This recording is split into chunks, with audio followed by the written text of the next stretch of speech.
On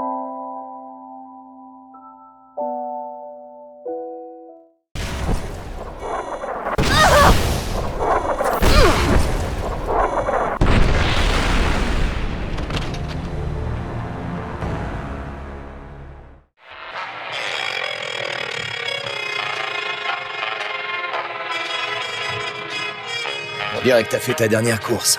En vérité, Eddie était pipé depuis le début. Salut partenaire. Vous arrivez de loin, n'est-ce pas? Bienvenue à New Vegas. Cela fait 2 siècles que je cherche le jeton de platine.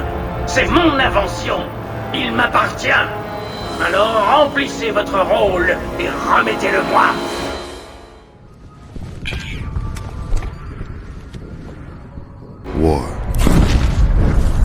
War never changes.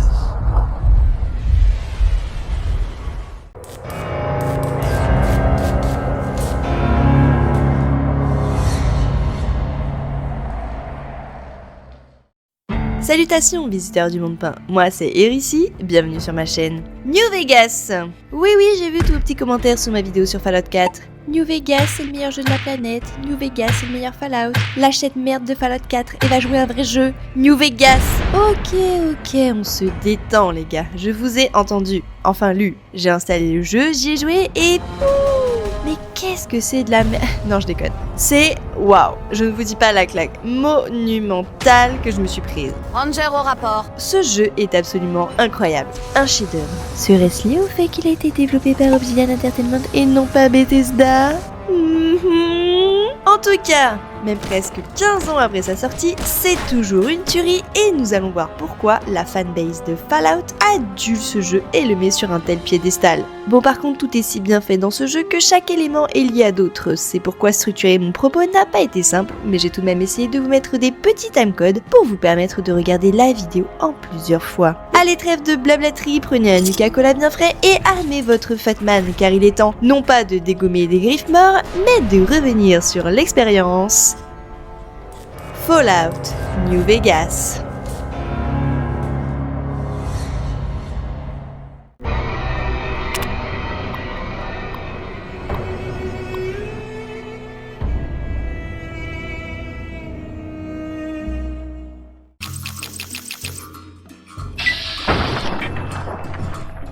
Le début d'un RPG est un moment d'importance car c'est ce qui va faire qu'un joueur va avoir envie de relancer le jeu ou pas. Création de personnages, introduction du contexte spatio-temporel, de l'histoire du jeu mais aussi du gameplay. Beaucoup d'éléments qu'il faut parvenir à instiller aux joueurs sans que ce ne soit trop long ni rébarbatif. Il s'agit donc d'une étape cruciale que Fallout New Vegas réussit, selon moi, haut la main. Pourtant, ce n'était pas gagné d'avance. Pour tout vous dire, les thèmes du jeu, à savoir le désert, les casinos, Las Vegas, c'est pas vraiment ma tasse de thé. Si je n'avais pas une aussi bonne réputation, je ne pense pas que je serais allé naturellement vers lui. Mais bon, finalement, rien qu'en lançant le launcher du jeu, lorsque j'ai entendu les quelques notes de piano du thème de Fallout, j'ai été happée tout de suite. Je sais pas quoi vous dire, j'adore ce son. Rien que ça me replonge tout de suite dans l'univers et à chaque fois que je lance le jeu, je veille à bien avoir allumé mon casque avant pour ne pas rater une seule goutte de cette musique que je laisse défiler au moins une fois. Ah, la passion. Donc le jeu même pas lancé, moi j'étais déjà à fond. Ça m'a mis dans de bonnes conditions on va dire et j'imagine que même pour quelqu'un qui ne connaît pas la franchise, ça donne envie. Bon bah c'est un début. Rien que l'illustration de la boîte de jeu avec le ranger de la RNC et son stuff beaucoup trop stylé, ça en jette. Hello there. Enfin bref, la cinématique d'introduction présente habilement le conflit géopolitique lié au barrage Hoover pour lequel s'affrontent la RNC et la Légion de César. Adjacent à ce conflit, la ville de New Vegas, dirigée par un certain Monsieur House. Ce que j'aime beaucoup dans la cinématique, c'est qu'elle débute par un point de vue de l'intérieur du Lucky 38, casino dont la gigantesque tour illuminée va nous attirer dans toute la première partie du jeu. Puis le plan recule jusqu'au cimetière de Good Springs, où nous nous faisons littéralement assassiner par un curieux personnage en smoking à carreaux noir et blanc. Et bam, titre du jeu, musique qui s'emballe.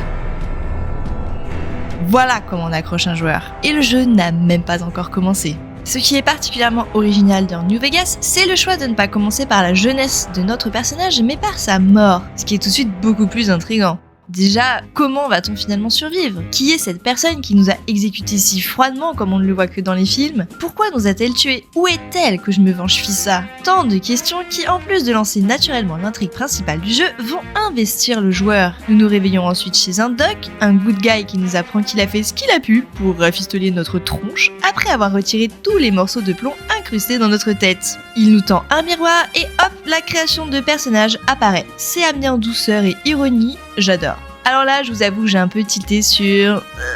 les graphismes. C'est ce qui me faisait peur, honnêtement, avec ce jeu, les graphismes trop vieillissants. Je craignais que ce ne soit trop laid et que cela m'empêche de m'intégrer dans l'univers. Mais finalement, ça va. J'ai quand même mis un mode graphique, qui je pense est un must-have pour ne pas avoir trop mal aux yeux. C'est notre personnage qui est vraiment laid. Les paysages dans le jeu sont plutôt beaux.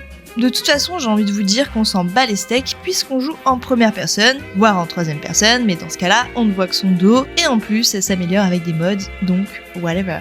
L'avantage dans New Vegas, contrairement à Fallout 3, c'est que l'introduction est rapide. On se réveille chez le doc, on choisit son apparence, ses stats dans un appareil vintage trop mimi, on répond à un questionnaire bizarre mais rigolo qui détermine des compétences de base, comment ça, une lueur dans les ténèbres, un homme barbu ou un nuage en forme de champignon? Y'a que moi qui vois 2 ours qui font un top là? Vous choisissez 2 perks, vous sortez de chez lui et c'est parti. Bienvenue à Ghost Springs, vos premiers pas dans le désert du Mojave. Non mais, les DLC là, je peux jouer ou comment ça se passe? Vous me gâchez mon immersion là. Ah, quel plaisir de retrouver son Pip-Boy avec ce petit son caractéristique. Ah, mais c'est quoi ces menus organisés comme de l'âme? De pouvoir en personnaliser la couleur. Alors, non. Ah, voilà. Excusez-moi les puristes, mais le jaune beige là, c'est pas possible. Dès le début, ce qui m'a tout de suite accroché... Trop d'étrangers passent par ici ces temps-ci. Sans vouloir vous offenser.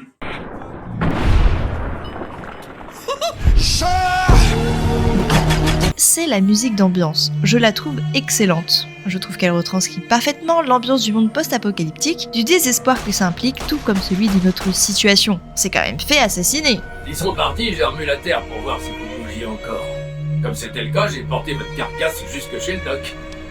Et maintenant, la seule chose que l'on peut regretter, je pense, lorsqu'on apprécie la franchise Fallout, et qui m'a manqué un petit peu, je l'avoue, c'est l'absence, premièrement, d'une vision de l'avant-guerre, et même juste l'évocation de la Grande Guerre nucléaire de 2077, qui a ravagé le monde, et ensuite, deuxièmement, le fait que nous ne soyons pas un survivant d'abri qui sort d'un abri. Parce que, soyons honnêtes, on aime ça, ouvrir des très grosses portes blindées en forme d'engrenage. Mais il y en aura par la suite, donc tout va bien. Là encore, le postulat est original. Nous ne sommes qu'un courrier, et en cela, New Vegas se démarque des autres opus de la franchise. Après, pour que le dépaysement ne soit pas trop marqué, on a le Pip-Boy, le questionnaire du doc qui rappelle celui que l'on fait passer dans les abris, Chien. et la tenue qu'il nous fait enfiler avant de sortir est une tenue d'abri. Ah, qu'est-ce qu'on aime ces tenues en latex bleu moulante.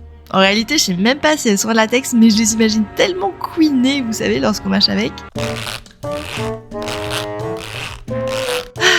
Désolée les gars, il se passe des choses bizarres dans ma tête. Enfin bref. Finalement, le début de New Vegas est à l'image de l'équipe des développeurs d'Obsidian en 2010, composée d'anciens membres qui ont travaillé sur Fallout 1 et 2, et de petits jeunes qui rejoignent l'aventure pour cet opus. We have folks like Brian Mency, who's got a long history with the franchise, but then we have folks like myself who are new, so I think the combination of the different experiences really brought the quality bar up. Le jeu est le fruit d'un mélange entre la reprise d'anciens éléments, notamment l'esprit de l'univers Fallout, et des idées nouvelles ou améliorations apportées par un regard certes nouveau, mais compétent. D'accord, n'en parlons plus et ignorons les extrapolations mentionnant qu'ils sont notre pire ennemi, c'est oublié. Cela se ressent tout de suite lorsqu'on explore la ville de Ghost Springs, qui fait habilement office de didacticiel. Les personnages que l'on rencontre nous donnent des informations sur le conflit qu'ils subissent entre la RNC et la Légion, mais aussi leur avis sur les différentes tribus. Avis qui sont subjectifs et qui varient d'une personne à une autre. Sunny nous montre les rudiments du gameplay et de l'artisanat. On comprend l'intérêt des compétences avec la radio cassée de Trudy et la préparation au conflit qui oppose Ghost Springs et les poudriers. Vous vous souvenez de ce moment de solitude où l'on se rend compte que personne ne veut nous confier quoi que ce soit parce qu'on est trop inexpérimenté? En même temps, qui confierait des explosifs à quelqu'un qui n'y connaît rien? Pardon, mais c'est trop dangereux. Y a de quoi faire sauter toute la ville, et vous avec. Ah ouais, je maîtrise pas les explosifs? C'est ce qu'on va voir.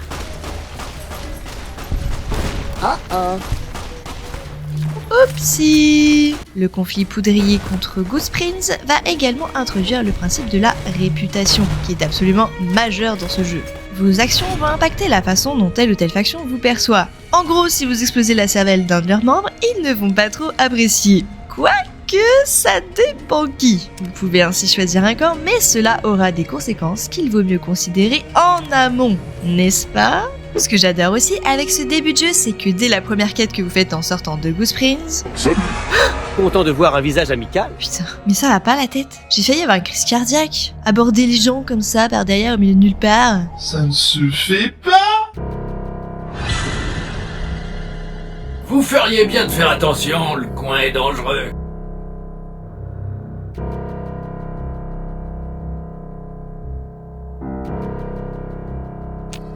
C'est un plaisir de vous voir, partenaire. C'est qui celui-là? Pourquoi il court vers moi? Vous avez vu ça? Cette folle m'a attaqué sans raison.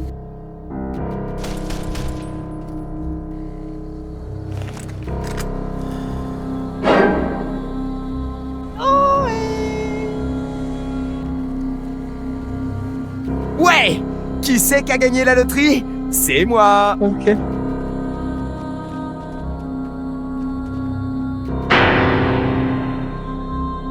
C'est l'heure. Boone! Mais je fais une quête dans une caverne là! Mais ils sont tous fous dans ce jeu. Donc je disais, dès le premier doux de rencontrer en sortant de Gooseprings, le jeu vous montre à quelle sauce vous allez être mangé. Oh, une pauvre âme en détresse. Ma copine est coincée par des geckos sur la crête et je peux pas l'atteindre. Je vous en prie, elle va se faire tuer. Votre copine est en danger?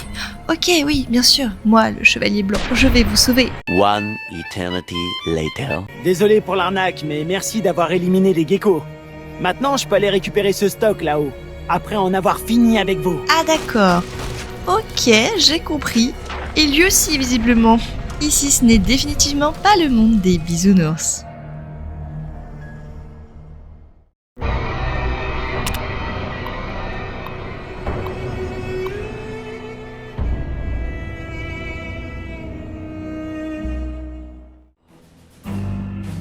Les jeux Fallout se déroulent dans un univers post-apocalyptique causé par une guerre mondiale nucléaire opposant la Chine et les États-Unis. D'où le nom des jeux Fallout, dont le terme désigne en anglais les particules radioactives qui retombent sur la Terre après une explosion nucléaire. L'univers des Fallout est une uchronie, c'est-à-dire que l'histoire est la même que la nôtre, jusqu'à la fin de la Seconde Guerre mondiale à peu près, puis elle dévie pour voir le déroulement de ces événements diverger. Le 23 octobre 2077 date de la Grande Guerre et le jour où le destin du monde explose, littéralement, laissant place à la désolation, aux mutations et aux radiations.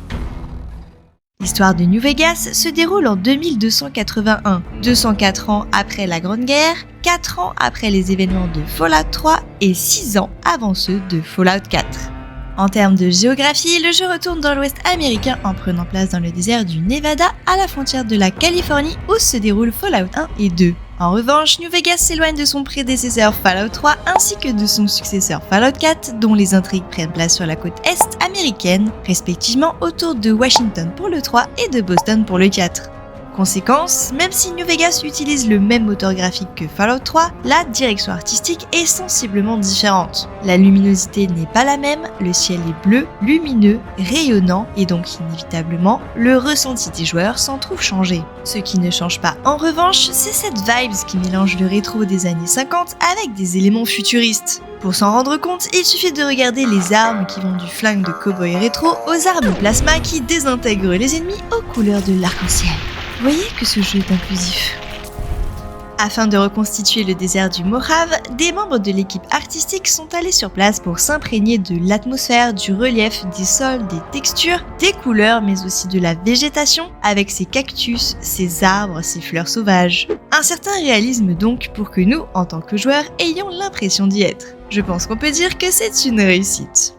Quant à la bande originale, aux musiques, c'est clairement le côté rétro qui est mis en avant. En les écoutant, on pourrait se croire dans un saloon de western. Ballades de cow-boy, jazz, blues, des voix comme celle de Frank Sinatra qui ravivaient les oreilles des passants dans les rues de Vegas des années 50. Et aussi un certain King. Wapabidou wapi wapabou. Parfois joyeuse et entraînante, parfois mélancolique, la BO est absolument parfaite pour se balader dans le désert du Mojave. Just remember the New Vegas Valley and the drifter that loved you so true. Enfin, trônant au milieu du vide, la ville de New Vegas apparaît telle une oasis. Les néons en veux-tu en voilà, les lumières constamment illuminées pas du tout écologiques, les énormes affiches publicitaires au style rétro. Vegas est une des rares villes épargnées par les bombes, merci Monsieur House. Elle est comme une réminiscence vivante de l'ancienne civilisation. Cela rend le lieu très attractif et unique. Extermination imminente. Les développeurs se sont inspirés du strip du début des années 50 et 60. La ville est absolument fascinante, notamment cette mystérieuse tour du Lucky 38 surplombant tout Vegas mais aussi tout le désert. Le fait que l'on puisse la voir de loin, d'absolument partout, qu'elle brille tel un phare dans la nuit, tout de suite elle va être remarquable et remarquée tant elle contraste avec le néant et l'obscurité du désert. La tour va nous attirer et nous allons avoir envie d'aller vers elle, de découvrir ce qu'elle cache, quels sont ses mystères et en effet, il y aura de quoi intriguer et cultiver cette fascination qu'elle projette comme une aura. Je trouve que c'est un véritable coup de génie de la part des développeurs, parce que même par la suite, on se rend compte que cette tour qui trône le strip et toute la région est en fait le trône de la personne qui tire les ficelles derrière tout ça, Monsieur House. Certains pensent même que c'est un dieu, et cette tour serait son Olympe, inaccessible aux simples mortels. Il y a donc aussi une portée symbolique, et ça, c'est génial.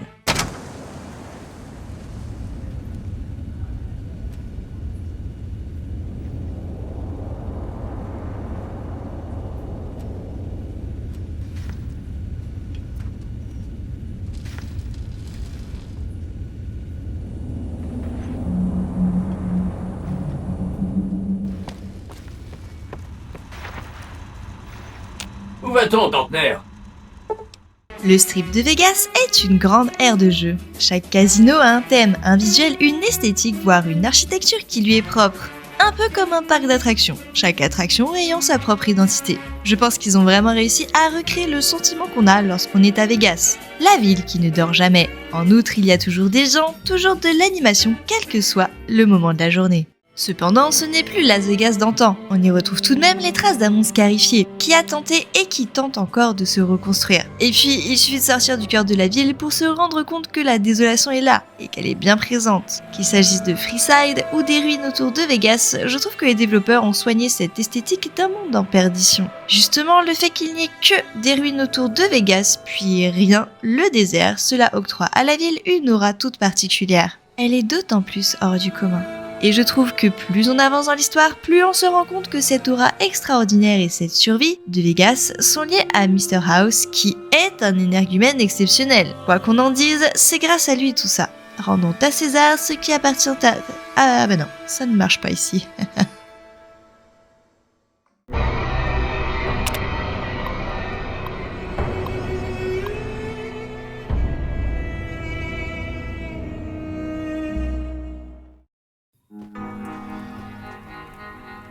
Les RPG en open world sont de mon point de vue les jeux qui offrent l'expérience la plus incroyable et enrichissante qui soit.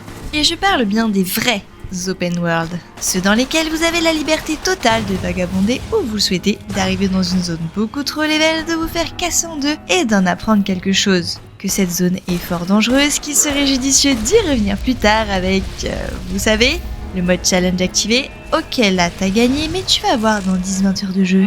Tu verras ce que tu vas prendre. Ça nous apprend aussi qu'il va falloir prendre l'habitude de sauvegarder. De sauvegarder très souvent. Au secours! En outre, c'est justement sur ce point que réside toute la difficulté pour les développeurs. Là où le début de jeu est essentiel pour accrocher le joueur, comment faire pour ne pas le décourager s'il se fait renvoyer à sa dernière sauvegarde à tous les coins de rue?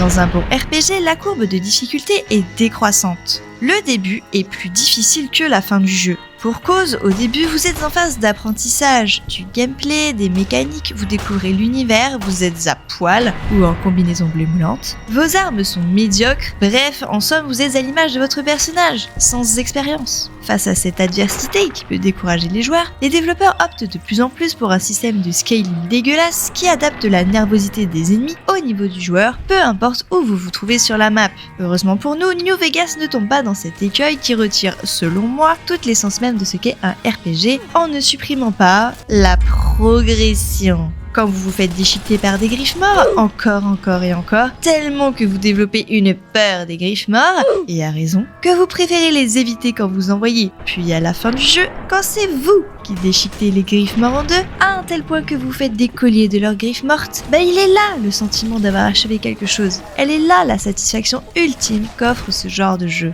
Alors oui, dans New Vegas, comme dans tout RPG, le début a été... Pfiou. Qu'est-ce que je m'en suis pris dans la gueule? That's what she said. Et heureusement, on est dans un monde post-apocalyptique, bordel, avec des mutants, des monstres palmés de 2 mètres de haut qui font des attaques bulles d'eau, des animaux qui ont muté à cause de la radioactivité, et nous on arrive comme une fleur avec une combinaison bleue moulante. Encore heureux qu'on se fasse couper en deux. Oh, des jolies petites mouches, ça peut pas être bien méchant. Oh my god. Attendez. C'est quoi ce son? Du poison? Sans déconner! Mais ils sont pas un peu gros ces scorpions?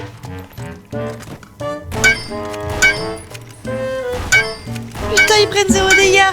Ah, plus de munitions. Elle s'en rend pas compte. Elle s'en rend toujours pas compte. Toujours pas. Ça commence à faire long là. Et ben... Ah, mon arme est cassée. Mais pourquoi je suis à poil? Ma combinaison spatiale est dead?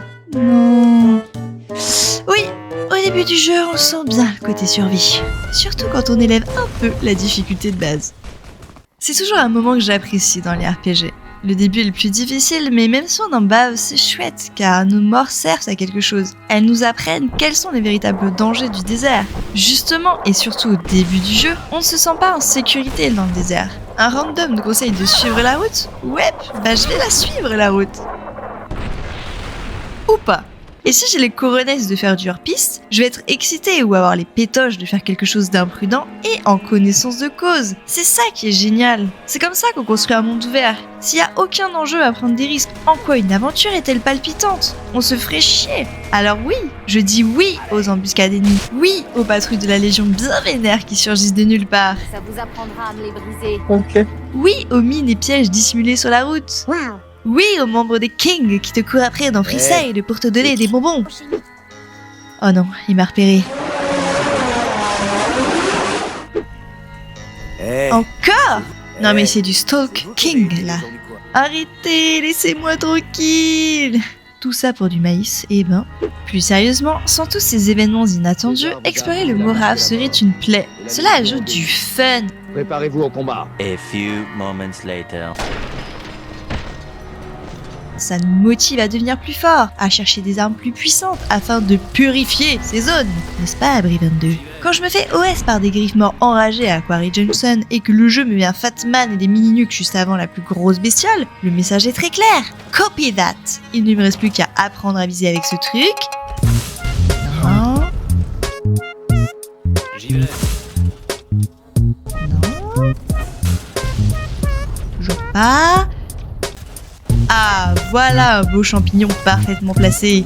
C'est comme si le jeu nous tendait le fun au bout de la main. Il nous donne un gros jouet et l'occasion immédiate de s'amuser avec. Eh bien oui, merci Obsidian. Merci pour tous ces moments de kiff. Alors oui, parfois les distances à pied sont longues à parcourir. Mais il y a toujours quelque chose qui fait que, même marcher tout droit, c'est génial dans ce jeu. Un coucher de soleil, un paysage, New Vegas qui brille au loin, la présence d'un personnage déluré qui nous divertit au micro de son antenne radio. Ce jeu a du caractère. En outre, ce qui est impressionnant et vraiment bien pensé dans la conception de la map, c'est que la plupart des points d'intérêt sont visibles et trouvables sans quête pour nous y amener. Le jeu vous recommande de suivre une certaine route en partant vers le sud pour poursuivre les personnes qui vous ont buté. Vous découvrez ainsi des villes, des gens avec lesquels vous discuterez. Vous rencontrez des membres des différentes factions. Ah bah merde, j'ai même pas pu tirer sur ces temps en cul, les Dnefi. Ok. Vous en apprenez davantage sur elles, sur les raisons de leur présence au Nevada, leurs intérêts et leurs pratiques, parfois douteuses. Oh, la vendue! Il y en a une qui a pas envie de se faire crucifier. Cela place habilement le contexte pour le joueur. Spatial, temporel, mais aussi politique et historique. Et la RNC a négocié. Pas par bonté d'âme, comme elle tente de le faire croire, mais parce que l'équilibre des pouvoirs ne lui laissait pas d'autre choix. Indéniablement, ces gens vont avoir besoin de votre aide et vous allez ainsi accomplir des quêtes secondaires qui vous permettront de gagner de l'expérience et pourquoi pas de récupérer du stuff. Tenez, prenez ça de la part du fonds des vétérans des Rangers. Dans New Vegas, je trouve que ça se fait si naturellement, de façon si smooth, sans qu'on s'en rende compte finalement. Certains personnages sont si marquants qu'on est complètement investi dans leur quête, ou leur délire. Je me rappellerai toujours de ce gars au look SDF qui a l'air complètement cinglé à première vue, avec des répliques délirantes. Je me suis retrouvé nez à nez avec un chupacabra, un suceur de chèvre. J'enquêtais pour savoir pourquoi ce gecko me cachait son trésor. Enfin, pour ce que j'en ai vu, hein, parce qu'il était invisible quand il s'est approché de moi. Un chupacabra suceur de chèvre aux longues dents, en plus de ça invisible et avec une arme automatique. Ok, combien de jets tu as pris toi? Et puis, que nenni. Finalement, on se rend compte qu'il avait complètement raison, à quelques détails près. Et tout de suite, la façon dont on le perçoit change complètement. Il passe de fou à génie et on a juste envie de boire ses paroles, lui demander des petits conseils pour la suite. Belle leçon d'inclusivité au passage. Il ne faut pas se fier aux apparences, l'habit ne fait pas le moine, tout ça. Yes! Nous allons aussi rencontrer des personnages égarés qui éventuellement finiront par devenir nos compagnons. Je n'ai aucun ami ici. Ou pas. Bon bah c'est ciao Véronica. Un de ces jours. T'es dans une autre partie? Puis nous reprendrons la route et nous serons attirés par une croix blanche, bien visible en hauteur, ou un bâtiment imposant, ce qui semble être une piste de course, une giga statue, un dinosaure géant. Tant de lieux tels de petits morceaux de pain parsemés ici et là dans notre sillage qui nous attirent et nous font explorer la carte presque sans en avoir conscience. Et puis derrière cette baie, il y a un lac. Et dans ce lac, une épave d'avion, et derrière cette épave, une grotte sous-marine, etc., etc.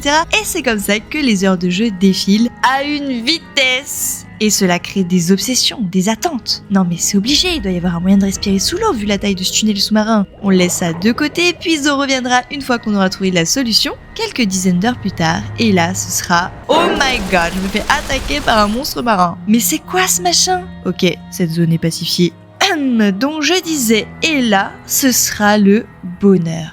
Ah, la liberté. Pendant un moment, j'ai presque eu l'impression d'être dans Subnautica. Une épave! Vais-je trouver des blueprints?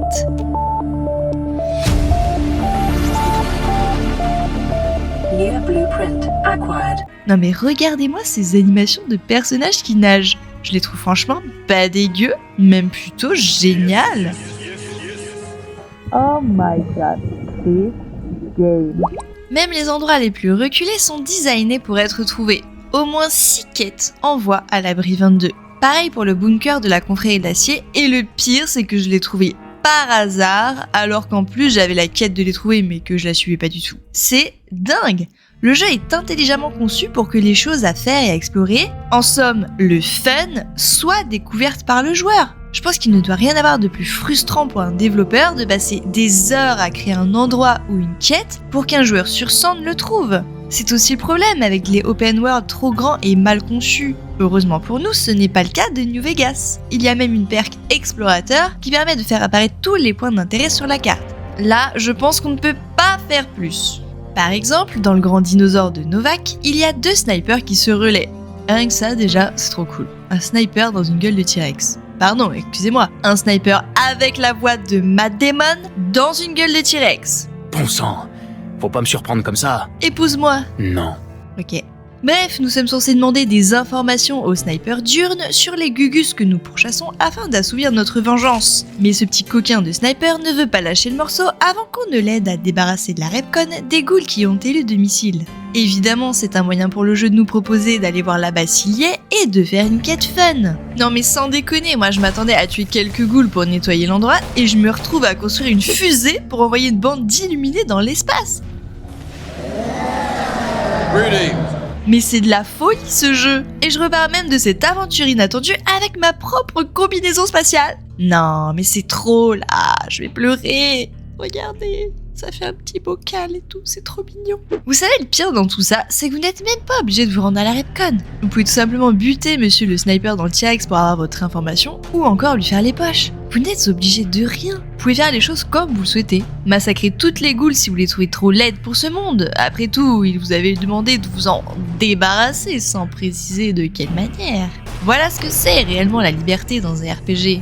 New Vegas, c'est le genre de jeu où tu rentres quelque part par hasard, en te baladant ou en explorant, parce que tu trouves la façade jolie sans même avoir de quête, donc sans rien attendre de particulier. Et en fait, tu te retrouves dans quelque chose de big, d'énorme. Allez vers la lumière. Plus tu parles aux gens, plus tu explores, plus tu découvres des éléments qui vont titiller ta curiosité à un tel point qu'il sera impossible de ressortir et de faire autre chose avant d'avoir percé tous les mystères les plus incroyables, les plus flippants et les plus sordides qu'un lieu a à offrir. Quand je suis rentrée à l'Ultraluxe parce que la façade était clinquante et qu'il y avait des soldats femmes de la RNC en nuisette en train de danser dans une fontaine juste devant, Machine à sous, ils ont tout ici. Mon joli cul républicain. Je ne m'attendais à rien. Personne ne m'avait encore parlé de cet endroit, c'était le premier casino que j'avais envie de visiter, et voilà. Dès l'entrée, j'ai trouvé que cette type masqué en queue de pie était bizarre. Manger au gourmand est un tel régal que je ne peux plus me résoudre à prendre mes repas ailleurs. Mais qu'ai-je découvert par la suite ? Je ne comprends pas pourquoi les gens s'entêtent autant. Pour la dernière fois, la Société du Gant Blanc n'a jamais consommé et ne consommera jamais de chair humaine. Pardon ? Chair humaine. On discutait tranquillou et la dame m'envoie un mini nuque au visage comme ça. Cannibalisme. Ok. Piou ! L'aventure que j'ai vécue dans ce casino. Oui, là c'est moi qui cours après quelqu'un avec un couteau de cuisine. Ne me demandez pas pourquoi. A few moments later. Ce jeu a une telle capacité à nous intriguer, à nous accrocher de façon si puissante à la découverte d'un lieu ou à la résolution d'une quête que nous, joueurs, nous retrouvons complètement impliqués. New Vegas a cette faculté folle d'investir le joueur dans son univers. C'est comme dans un abri, une fois qu'on y a mis les pieds, impossible d'en ressortir avant d'en avoir percé les moindres mystères. L'abri 34 ! L'abri 34, les gens! Mais quelle aventure j'ai vécue dans cet abri, avec cette tension constante des radiations qui augmentent. Le dédale angoissant du lieu, les salles submergées avec un perso qui ne peut pas retenir son souffle plus de 10 secondes. Ouh, quelle aventure! Une fois qu'on y a goûté, on ne peut plus s'en passer. Et je pense que ce n'est pas juste une histoire de loot. Oui, on se doute bien qu'on va trouver des armes, des magazines, de quoi étoffer notre arsenal. Mais honnêtement, entre nous, on n'explore pas un lieu parce que fouiller dans un millier de casiers, de bureaux ou de caisses en métal, c'est fun! Oui, bon, ouvrir toutes les portes des toilettes, c'est rigolo. Je sais pas pourquoi je le fais à chaque fois. Non, ramasser des mugs, des bouteilles vides ou des trash cans, ce n'est pas fun. Fouiller dans un milliard de caisses de Sunset Sarsaparilla pour trouver des capsules étoilées, ce n'est pas fun. Ce n'est pas ça qui nous fait rester et explorer un lieu dans son intégralité. Ça peut être utile, oui, mais ça ne se suffit pas à soi-même. Comme dans Jedi Fallen Order, où votre exploration ne vous rapporte que des putains de ponchos. Ce qui fait la différence entre un jeu bien et un jeu incroyable. Personne n'est passionné par les drapeaux, les plumes, les ponchos ou je ne sais encore quel collectable. Ce qui nous rend obsédés par un lieu comme l'usine de Sunset Sarsaparilla, c'est cette porte fermée. Comment vais-je réussir à ouvrir cette porte ? Qu'est-ce qui se cache derrière ? Eh bien, je vais passer des heures à le découvrir. Je vais ouvrir chaque bouteille pleine de Sunset Sarsaparilla jusqu'à avoir mes 50 capsules étoilées pour que cette marionnette cow-boy de mes deux me donne la clé. Comment ça, échec de la quête ? Ce jeu me troll ? Quand je repense à toutes ces portes que j'ai ouvertes, derrière lesquelles il y avait un truc, mais what the heck ? Comme cette pièce au Gomorrah où je suis tombée sur la scène la plus sordide et macabre que même mes pires cauchemars n'auraient pu imaginer. Cette pauvre fille assassinée sur une table en hauteur, le couteau encore dans la poitrine, la position contre nature, l'appareil photo, tout est absolument abominable et écœurant. Mais ce qui fait qu'on arrive à ressentir ça, c'est le génie du game design de ce jeu. La façon dont les objets sont disposés en raconte beaucoup, peut-être même plus que des dialogues. Vous savez, c'est comme au cinéma. Un film ou une série qui a besoin de dialogue pour tout expliquer n'est pas un bon film ou n'est pas une bonne série. Les gestes, les objets, les regards peuvent en dire long sur énormément de choses et nous faire ressentir des émotions puissantes. Le dégoût, l'écœurement et la pitié, comme avec cette horrible scène de meurtre. En plus, je l'ai découverte après avoir mis du schmoll aux commandes du Gomorrah, et là je me suis dit, non mais qu'est-ce que j'ai fait? J'ai mis un pervers psychopathe à la tête de cette maison close casino. Oh, mais c'est sûr qu'il va en tuer d'autres. Je savais en plus qu'il y avait une histoire de prostituée disparue, machin, mais j'avais pas vraiment creusé les dialogues sur ce sujet. Je l'ai vivement regretté. Heureusement, parfois, quand on ouvre une porte, on va être surpris, mais dans le bon sens du terme. Amusé, même comme un gamin qui ouvre un paquet cadeau dont il ignore le contenu. Waouh, c'est génial ce que nous offre ce jeu. Oh, une chasse au trésor! J'adore les chasses au trésor. Oh, des dinosaures partout! Ouais, trop bien! Oh, des fusées qui brillent. Oh, des chapeaux de fête, trop bien. Je pourrais les utiliser pour mon anniversaire. Oh, ah, oh. Parfois, ce sont des pièges partout qui nous attendent et qui nous mettent au défi. 100 de crochetage pour ouvrir cette porte. Say no more. One eternity later. Le loot doit être incroyable. Wow.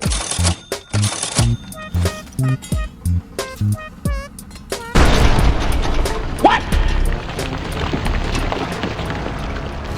Emotional, damn it! Parfois, en explorant, on tombe sur un squelette dans une baignoire, une bouteille de vin ou de bière à côté, de la drogue et une arme à portée de main, des cadavres entrelacés. Toutes ces scènes macabres qui inondent notre imagination d'images, qui nous font revivre la scène précédant l'inéluctable, sont autant de piqûres de rappel. Nous sommes dans un monde post-apocalyptique. Ces gens sont peut-être morts pendant les bombardements ou après, en décidant de mettre fin à leur vie parce que c'était trop dur, parce qu'ils avaient tout perdu. Moi ça me rend un peu mélancolique. Enfin bref, quoi qu'il en soit, toutes ces portes de surprise sont à l'image du jeu. Un game design de génie qui nous investit corps et âme dans son univers et qui nous donne envie de continuer à ouvrir des portes.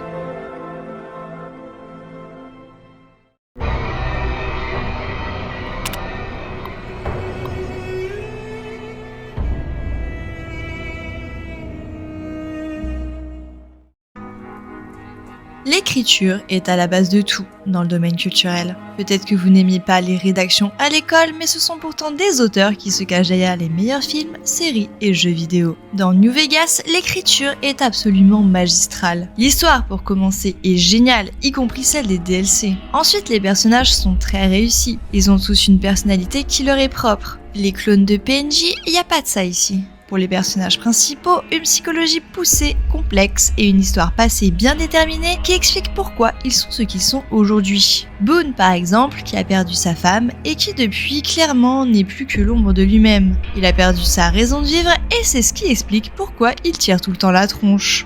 J'ai été rattrapé par mon passé. Enfin, les dialogues dans ce jeu sont... Gucci. Déjà, leur quantité est phénoménale, plusieurs dizaines de milliers de dialogues. New Vegas est un des jeux qui contient le plus de lignes de dialogue. Mais quantité ne veut pas dire qualité, et pourtant New Vegas combine les deux. Quand on pense que ce jeu a été fait en 18 mois... 18 mois pour imaginer, écrire, créer l'un des meilleurs jeux ever, ça force le respect. Non. D'ailleurs, ce qui est aussi sacrément impressionnant, c'est que chacune de ces lignes de dialogue est doublée par des acteurs. Et pas n'importe lesquels. Par exemple, dans la VO, Benny est doublé par Matthew Perry, notre regretté Chandler de Friends. Et ce n'est qu'un exemple parmi la myriade d'acteurs ultra connus qui ont doublé ce jeu en VO. Pour la VF, on retrouve toutes les voix familières des doubleurs des années 2000. Vous savez ce que j'aime chez nos colliers d'esclaves, lieutenant ? Si vous les aimez tant, vous n'avez qu'à emporter un. Je pense que les habitants de l'abri 22 ont découvert les secrets de la croissance végétale. Je sais que je ne devrais rien dire, mais vous n'êtes pas la première personne que Hildern envoie dans l'abri.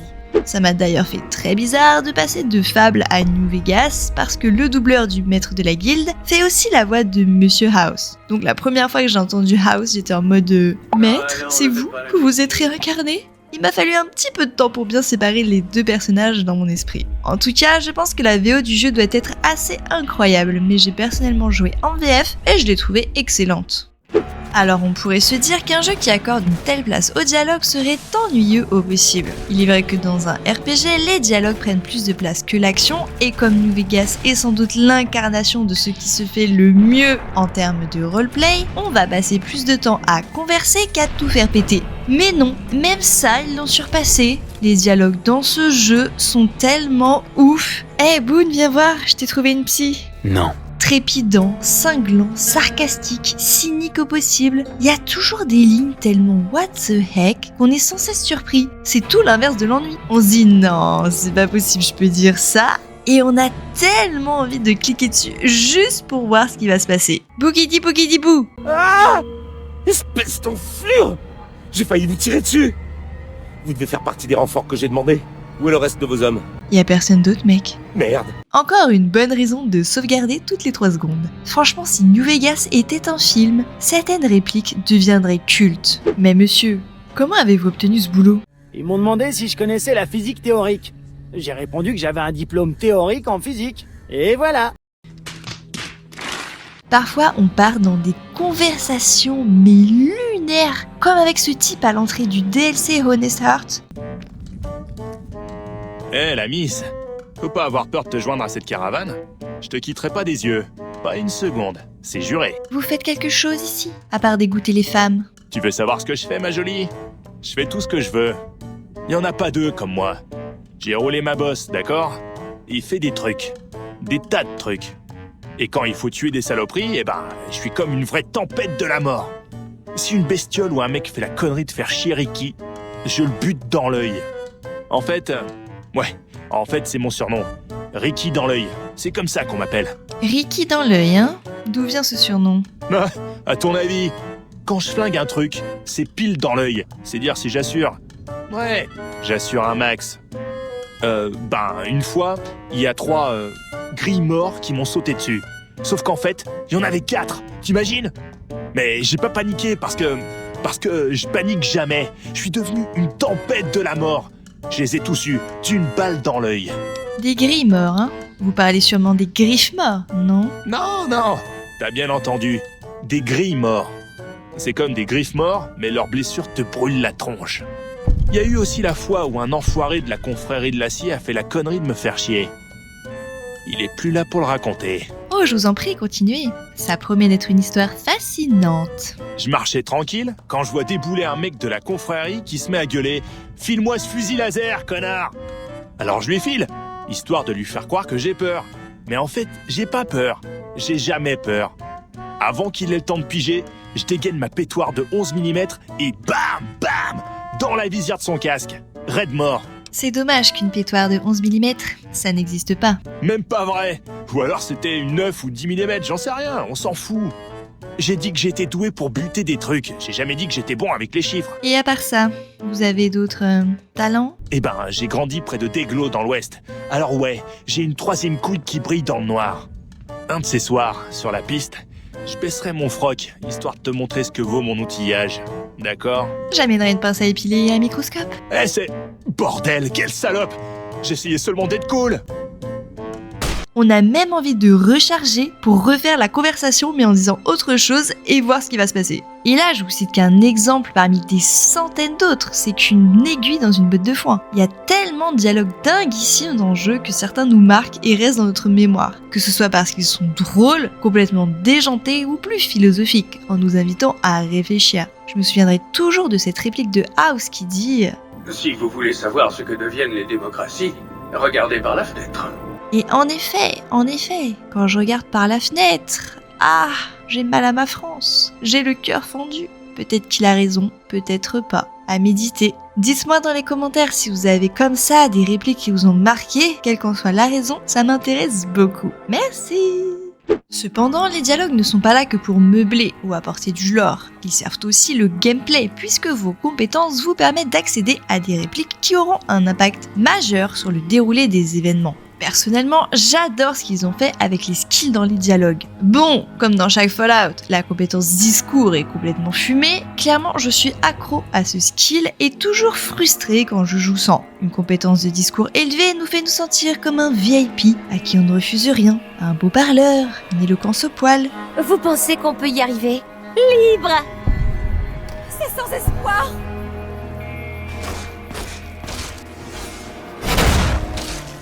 Oupsie! Du genre à pousser 2 leaders mafieux armés jusqu'aux dents qui vous convoquent dans leur bureau dans le but de vous buter, clairement, à s'entretuer eux-mêmes.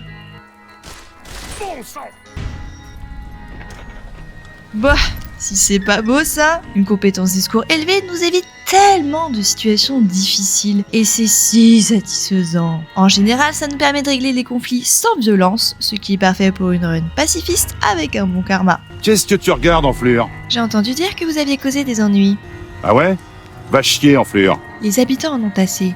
Combien de temps avant qu'ils viennent vous éventrer, d'après vous? Attends. Et c'est pas faux, ça. Très bien, les mecs. On se tire de ce trou. Mais ce qui est bien dans New Vegas, c'est que le jeu laisse également de la place pour les autres compétences dans les dialogues. Médecine, science, troc. Quand j'ai vu le nombre d'interactions troc, et surtout que c'était en lien avec le fait de gagner un max de thunes, je me suis vite mise à up cette compétence. Non mais honnêtement, la médecine dans les dialogues, ça n'a jamais été un skill très apprécié dans les Fallout. Et pourtant, quoi de plus utile qu'un médecin dans un monde post-apocalyptique ? Et bah oui, je me suis quand même retrouvée à faire une thérapie à un cuisinier cannibale jusqu'à ce qu'il ait une révélation et qu'il quitte son poste. Croyez vous avoir dit d'aller au diable? Votre prédisposition à l'emportement laisse supposer des frustrations refoulées. Qu'est-ce que c'est ces clowneries de psychologie de comptoir? Si je crie sur les gens, c'est parce que j'aime ça et qu'ils le méritent. Pas parce que papa et maman m'ont pas fait assez de câlins. Vous faites un transfert. Dites-moi plus sur vos parents. Ah, je vois ce que c'est. Vous pensez que je crie sur les gens parce que mon père nous a abandonnés quand j'avais 5 ans? Ou parce que ma mère était une toxico qui ramenait des hommes à la maison en prétendant qu'ils étaient mes oncles? Ou parce que mes sœurs m'enfermaient dans une caisse quand elles voulaient avoir la paix? Et que mon frère... Bon sang, j'avais oublié ce coup-là, moi. Comment ils ont pu me faire ça? Je peux pas rester. Il faut que j'aille réfléchir un moment. Seul. Très bien, faites donc ça. Comment ils ont pu me traiter comme ça? C'est ciao. Franchement, j'ai trouvé que la médecine offrait des options de dialogue incroyables. Peut-être même les meilleures du jeu. À la fin du jeu, on peut même convaincre l'Anus de ne pas se battre contre nous grâce au troc. C'est fou. Dans New Vegas, la variété offerte par les différentes compétences dans les dialogues est absolument géniale.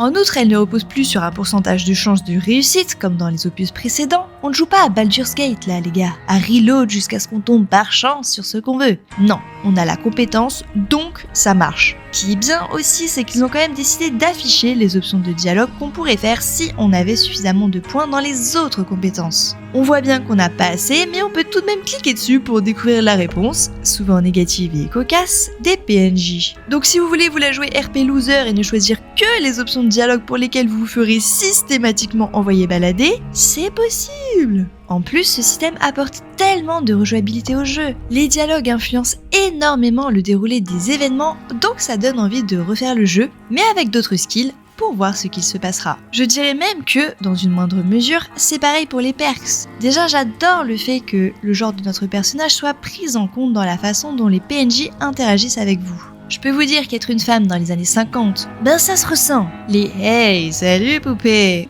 Ça m'a mise dans une telle rage. Comme j'avais la perque Veuve Noire, première perque que j'ai prise chez le doc, j'ai pu immédiatement convaincre Benny de coucher avec moi. Je suis Cory, tu te rappelles?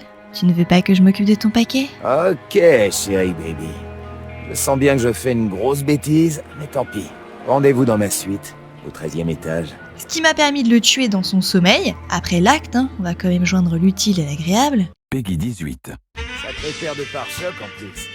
Secouler un peu pour t'entendre. Salut. Ah, super séance de jambes en l'air. C'est vachement ouverte comme fille.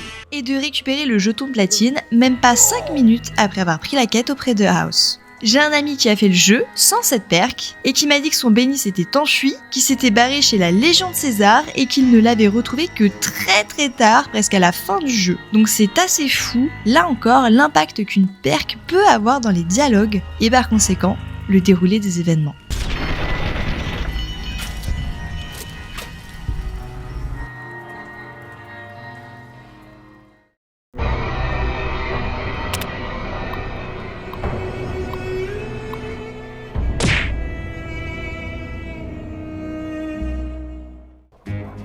Dans les jeux Fallout, on retrouve toujours une oscillation bien calibrée entre des thèmes graves et déprimants, comme l'horreur de la guerre, la destruction de l'humanité, et un formidable sens de l'humour. Méchant fils de pute, sympa comme blaze. D'ailleurs, je trouve que cet aspect majeur de l'univers Fallout a été très bien retranscrit dans la série Amazon. Enfin bref, New Vegas est un jeu pour adultes, dur, trash, violent. Il ne fait pas de cadeaux, comme la vie. On pourrait résumer ces thèmes par l'adage Sex, Drugs and Rock'n'Roll et Nuka-Cola. On est à Vegas après tout. Cet endroit sans l'alcool et le sexe. Ah, c'est pour ça que j'y reviens toujours. Prostitution, esclavagisme, guerre, violence, survie, meurtre, cannibalisme, tuerie de masse, drogue, famine, trafic des trucs. Ah, de quoi bien s'amuser. L'humour est aussi noir qu'un ristretto bien serré. Vous pouvez jouer un débile profond, un héros Marvel, un gigolo, comme le pire connard que l'univers n'ait jamais connu. Waouh, on peut dire que vous êtes moche. Quoi? Merci Einstein. Ça faisait longtemps qu'on me l'avait pas dit. Ouais, et votre œil? C'est trop drôle. Mon œil? Oh, c'est un salaud de gros bonnet de l'eau qui m'a fait ça. Et je ne laisse personne se moquer de mon œil. Sérieusement, zombie, vous regardez où? Vers moi ou ailleurs? Ça suffit. Personne n'insulte mon œil. La liberté absolue. Ah là là, qu'est-ce qu'on se marre dans ce jeu. Je trouve qu'en y jouant, on sent que les développeurs, les gars et les filles qui ont fait ce jeu, ont eu ce souci de créer un jeu pour les joueurs, pour qu'ils se marrent, pour qu'ils passent un bon moment. Quand on y pense, il y a de l'humour partout dans le jeu, dans les perks, dans les noms des quêtes qui sont souvent des jeux de mots, dans le nom des armes. Tiens, devinez pourquoi ce flingue s'appelle Pampan? Bah parce que... Et on recharge. Vous voyez ce que je veux dire? Souvent ce sont juste des trucs à la con comme ça, mais ça suffit en fait. Celui qui a la plus longue qui cause. Ce que j'apprécie vraiment aussi dans ce jeu, c'est qu'il n'est pas politiquement correct. Il est à 1 milliard d'années du wokisme, de la censure, de l'aseptisation que l'on vit aujourd'hui et dont on n'en peut plus quoi. Oui, ça fait du bien de pouvoir se divertir, et même dans les tréfonds les plus obscurs de l'humanité. Parce que c'est un jeu, parce que ce sont des pixels et que cela n'a rien à voir avec la réalité. N'est-ce pas, monsieur Macron? J'ai le sentiment parfois que certains d'entre eux disent dans la rue les jeux vidéo qui les ont intoxiqués. Oui, je trouve ça très drôle qu'on ait le choix entre donner un ours en peluche à un gamin ou de la drogue en lui disant « Vas-y, goûte ça, tu vas voir, c'est génial ». Oui, je trouve ça très drôle de courir après un petit con avec un couteau de cuisine pour le découper en rondelles et le servir au dîner à des fanatiques. Est-ce que ça veut dire que c'est mal? Est-ce que ça veut dire que je le ferais dans la vraie vie? Non, absolument pas. Je suis gentil comme tout, moi. Je suis contre la violence. Tout ça pour dire que le cynisme de New Vegas, son réalisme dans les interactions humaines et son humour noir apportent une grande richesse. Plus que ça, de la profondeur à son univers et à notre expérience en tant que joueur. C'est fun, c'est divertissant. Je ne vais pas aller jusqu'à dire qu'il y a un effet cathartique, mais qu'est-ce que ça fait du bien. J'ai vraiment le sentiment qu'aujourd'hui, on peut plus faire des jeux comme ça. Ou du moins, pas dans un univers réaliste. Dans de l'heroic fantasy, ça passe encore, mais dans un jeu qui a un cadre réaliste, non. On peut plus. Et c'est vrai que quand on compare avec Fallout 4, il y en a des choses à dire sur ce sujet, certes, mais restons concentrés sur New Vegas et ses innombrables qualités. Allez, on va parler gros gain.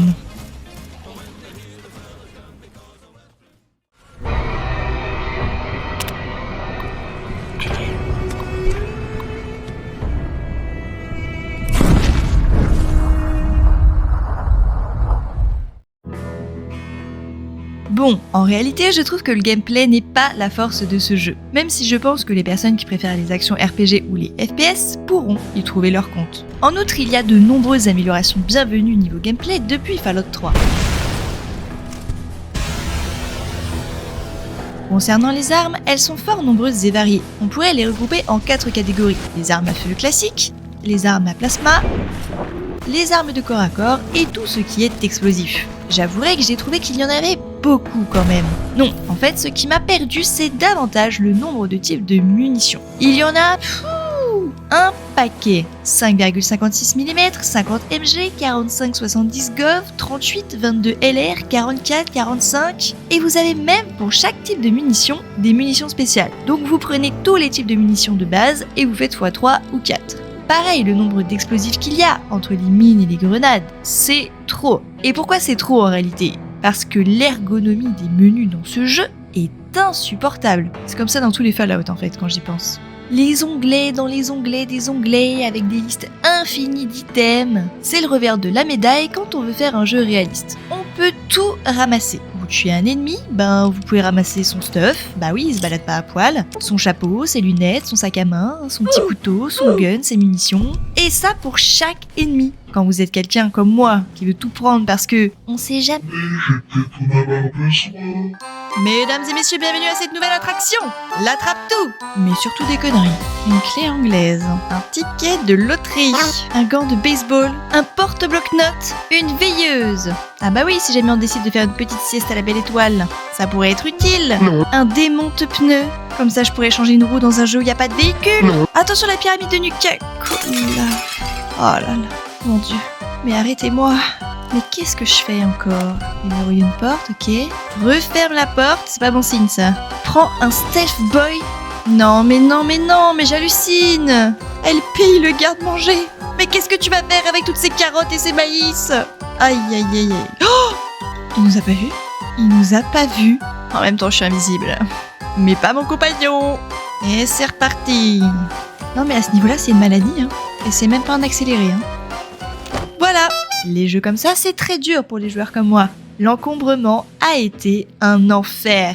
C'est ce que je déteste le plus dans ce genre de jeu. Que les items aient un poids et qu'on soit limité dans le poids que l'on peut porter, oui, c'est RP, je sais. Mais à part nous casser les noix, à quoi ça sert ? Je suis désolée, je peux bien mettre 150 armes dans cette boîte minuscule au pied de mon lit, sans qu'elle ne soit jamais pleine. Alors pourquoi mon sac à dos ne peut pas faire la même chose ? C'est comme s'il mettait plein de jouets à notre disposition et qu'on n'avait pas le droit de les prendre. C'est de la torture ! Honnêtement, je crois que j'ai passé plus de temps à trier mes sacs, à me vider dans les boîtes du Lucky 38, à ranger tout ce bordel, plutôt qu'à jouer au jeu. Elden Ring, les Souls, ils ne nous font pas suer avec ça, et ils ont tellement raison. Ça apporte tellement de frustration pour un bénéfice que je cherche toujours. Ah bah oui, maintenant on met une boutique, et on vend avec du vrai argent du poids supplémentaire. Ah là là là là. Bref, l'ergonomie, c'est un problème. C'est un gros problème. Heureusement, des mods existent afin de rendre cela un petit peu plus supportable. Bon, pour en revenir au combat, j'ai quand même beaucoup aimé. On est sur du FPS classique. J'apprécie le fait qu'on puisse jouer en 3e personne. Et oui, désolé de vous choquer, je sais pas ce qui m'a pris. J'ai eu envie de jouer en 3e personne dès le début. Et puis, je me suis habituée et finalement, c'était chouette. Les combats sont satisfaisants. On retrouve le mode SVAV qui est ce qu'il est, voilà. Ça fait de belles prises de vue, donc c'est parfait pour la vidéo.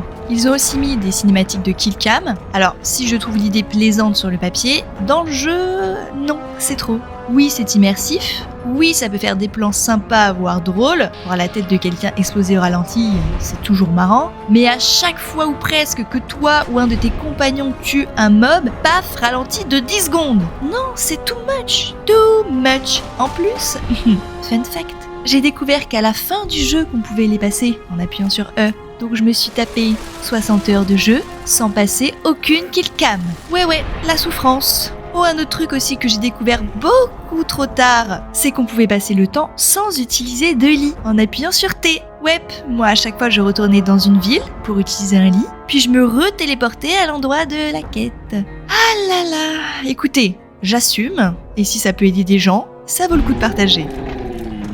Autre élément qui est bien sur le papier, RP, mais qui se révèle finalement assez relou, c'est le système d'usure. Vous avez une barre état pour chaque arme et armure, lunettes, chapeau, et cette barre va descendre très vite. Déjà, monde post-apo oblige, l'état est bien bas quand vous récupérez le stuff. Afin de rafistoler vos armes, vous devez en démonter d'autres du même type. C'est une bonne idée et ça désencombre. Le problème concerne les armes ou armures uniques. Vous pouvez trouver des stuffs communs à démonter pour les réparer, mais je ne pense pas que ce soit le cas pour tous. Sinon, il faut aller voir un PNJ qui répare, et là, ce sera la douche froide. Ça coûte une fortune. Sniff, adieu mon armure préférée. Je n'ai pas les moyens de t'entretenir. Plus sérieusement, c'est quand même dommage. Mais bon, vous pouvez améliorer ou personnaliser vos armes avec des mods. C'est censé être facile et clair, mais je n'ai pas trouvé ça facile et clair.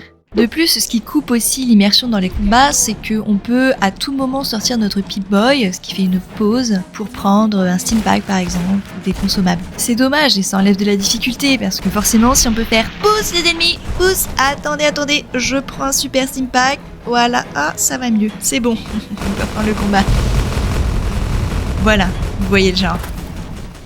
Ensuite, parlons des perks. Les perks sont des sortes de talents qui s'obtiennent tous les 2 niveaux. Dans New Vegas, leurs avantages sont beaucoup plus intéressants que dans le 3 et rajoutent une tonne de fun au gameplay, en impliquant le genre du personnage, avec Veuve Noire comme on l'avait vu, ou le stuff. Par exemple, en armure rutilante est une perks qui augmente votre seuil de dégâts de 5 contre les armes à énergie quand vous portez une armure en métal, et de plus 2 quand vous portez des lunettes réfléchissantes. Ça c'est vraiment trop drôle. D'ailleurs, si vous prenez les 2 perks de genre, vous définissez votre personnage comme étant bisexuel, en vous conférant un bonus de 10% de dégâts contre tout le monde au passage. Dans un jeu de 2010, c'est pas génial ça un peu ? Pas besoin d'être woke pour être inclusif. Sinon, afin d'obtenir une perk, il y a plus d'exigences. En général, un niveau, une stat et une compétence sont requises. C'est pourquoi il est intéressant de parcourir la liste des perks avant de commencer à répartir ses stats ou ses compétences pour voir lesquelles nous donnent le plus envie et ce qu'il faudra dépenser comme points pour les obtenir. C'est un conseil qu'on m'avait donné, mais j'avoue qu'en voyant la taille de la liste, je ne l'ai pas fait. Voilà. Car dans Fallout, on ne peut pas respect sans tricher. La façon dont on répartit les stats et les compétences est irréversible. Alors vous avez des implants qu'on peut ajouter à la clinique pour gagner quelques points de stats, mais ça ne permet pas de faire des miracles. Certaines perks demandent une compétence de 90. Par exemple, celle qui fait exploser les ennemis tués avec une arme à énergie et qui provoque des réactions en chaîne. Rodolphe, les feux d'artifice! C'est tellement fun et ultra pété qu'on comprend pourquoi il faut 90 en compétences d'armes à énergie pour pouvoir la prendre. On constate donc qu'il y a une gradation, en adéquation avec les prérequis, dans la puissance des perks. Encore une fois, grâce à elle, la rejouabilité de New Vegas est dingue, cette fois-ci du côté du gameplay, parce que les perks sont ultra satisfaisantes, et que lorsqu'on monte de niveau, la seule chose qu'on attend, c'est d'en choisir une nouvelle.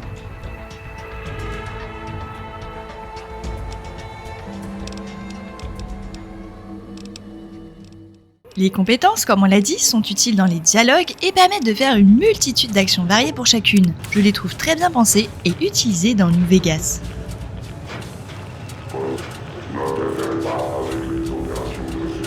Ok. Les compagnons maintenant. Du chien robotique au cerveau interchangeable à la mutant jardinière, ils confèrent chacun des aptitudes ou avantages qui leur sont propres. Ils ont des personnalités bien définies, fortes, complexes, ainsi que des affinités particulières avec les différentes factions. Veronica fait partie de la confrérie de l'acier, et Boone est un ancien ranger de la RNC par exemple, qui exècre la Légion de César. À partir de maintenant, j'abats tous les légionnaires que je verrai. J'espère que c'est pas un problème. Non, ce n'est pas un problème. C'est une solution. Je trouve que cet aspect est très réussi. On peut gagner leur confiance jusqu'à les aider dans une quête personnelle. C'est super. Cependant, 3 défauts majeurs, selon moi. Là où dans Fallout 4, les compagnons prennent 2 balles et se retrouvent par terre à agoniser, dans New Vegas, ce sont des Homelanders. Ils sont beaucoup trop forts. Dès le début, j'ai réparé le robot EDE. Je n'avais même pas le temps de voir les ennemis arriver que... Killcam, paf, mort. Beaucoup trop OP. Quand t'as même pas le temps de taper un mob, c'est qu'il y a un problème.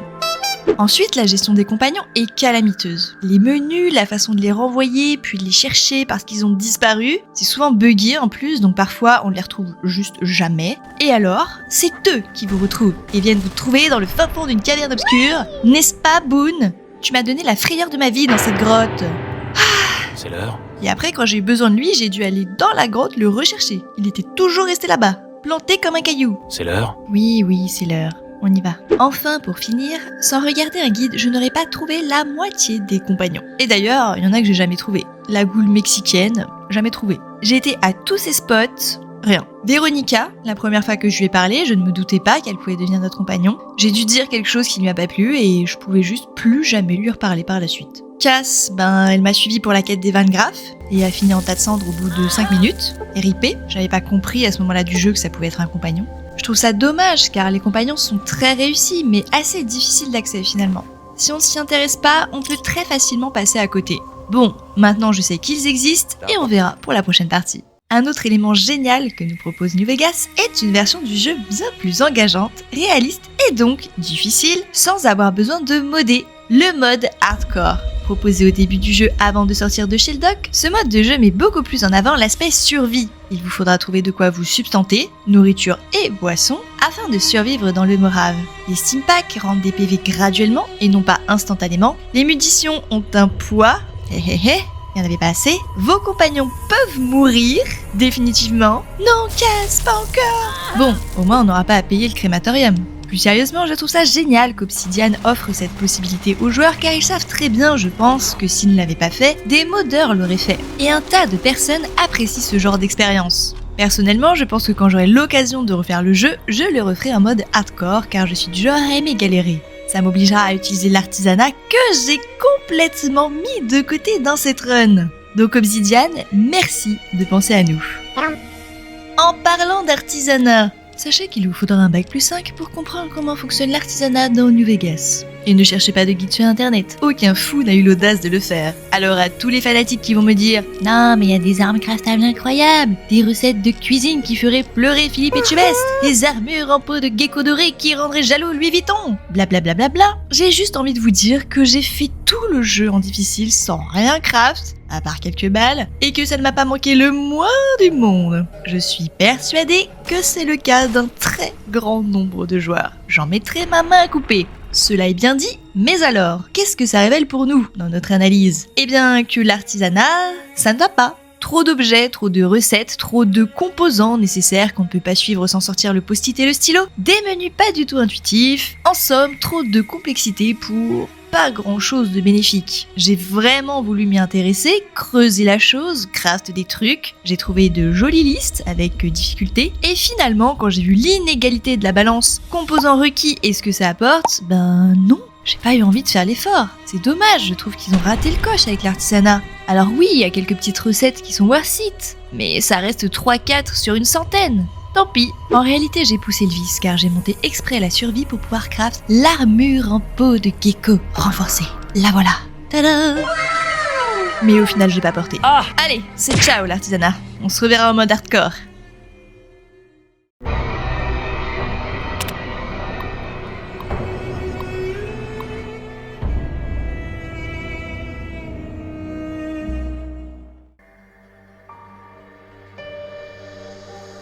Je pense honnêtement que New Vegas est le meilleur jeu de rôle que j'ai pu faire. Parce que finalement, c'est le seul parmi ceux que j'ai faits qui parviennent à nous conférer une liberté absolue. La liberté, c'est quoi dans un jeu ? Pouvoir faire ce que je veux. Mais surtout pouvoir être qui je veux. Tout tourne autour du choix. Est-ce que je vole tout ce qu'il y a dans ce garde-manger ? Ou est-ce que je ne vole pas tout ce qu'il y a dans ce garde-manger ? On connaît la réponse. Ce choix impliquera des conséquences. Et il me semble, je le pense en tout cas, que ce sont nos actes qui nous définissent. Comme notre personnage est clairement au centre de l'échiquier dans ce jeu, nos choix auront des conséquences sur le Morave, ses habitants et l'avenir de New Vegas. C'est sûr que si on incarnait un fermier lambda, ce serait peut-être moins intéressant. Et encore, Farmer Simulator existe bien. J'aime bien comment le jeu nous fait ressentir l'importance qu'aura notre personnage dans cette histoire. C'est vous le courrier qui a causé tant de tort à ma légion. Déjà avec le fait qu'on soit la seule personne n'ayant jamais mis les pieds au Lucky 38. Suite à cela, vous pouvez entendre de nombreux PNJ parler entre eux de cette personne qui, il paraît, est entrée au Lucky 38. Ça doit être quelqu'un d'important. Regardez ça! Elle vient de sortir du Lucky 38. Bon sang, et elle a l'air pas mal en plus. Oui, c'est moi. Enchantée. Même le fait que sur les 7 courriers de House, c'est nous qui transportions le jeton platine, nous fait nous sentir importants. Le fait aussi qu'on ait survécu à un tir de balle dans la tête, que Mr. House se soit donné tant de mal pour nous remettre sur pied, il est indéniable que le personnage que l'on incarne n'est pas n'importe qui. Vous savez déjà que vous et moi ne sommes pas de la même trempe qu'eux, n'est-ce pas ? Nous ne rêvons pas d'être importants. Nous le sommes déjà. Alors que, étrangement, on se dit aussi « Mais pourquoi nous? Qu'est-ce qu'on a de spécial ?» La réponse à cette question n'est jamais vraiment prononcée et j'aime bien le mystère qui entoure ça justement. Ça rend toute l'histoire tellement plus intrigante. Mais d'un autre côté, on comprend assez rapidement que nos actions, que nos choix auront un impact majeur sur New Vegas et ses citoyens. Ce qui nous pousse à réfléchir, à observer, à analyser les options qui s'offrent à nous et à ne pas faire n'importe quoi de ce pouvoir finalement. C'est le destin de l'humanité qui est entre nos mains. Et vous savez ce qu'Oncle Ben dirait. Allez, tous avec moi. Un grand pouvoir implique de grandes responsabilités. Amen. La liberté dans un RPG, c'est pouvoir s'exprimer. De ne pas être obligé d'incarner un personnage défini en fait partie. Ainsi, pouvoir créer son perso est une forme d'expression très personnelle. Tel un démiurge, nous créons un être vivant en choisissant son physique, son caractère, son tempérament, et New Vegas nous permet de les exprimer dans toute leur splendeur. Dialogue, perks, choix moraux, mais même les vêtements que l'on met ou qu'on fait mettre à notre courrier. Ses armes de prédilection...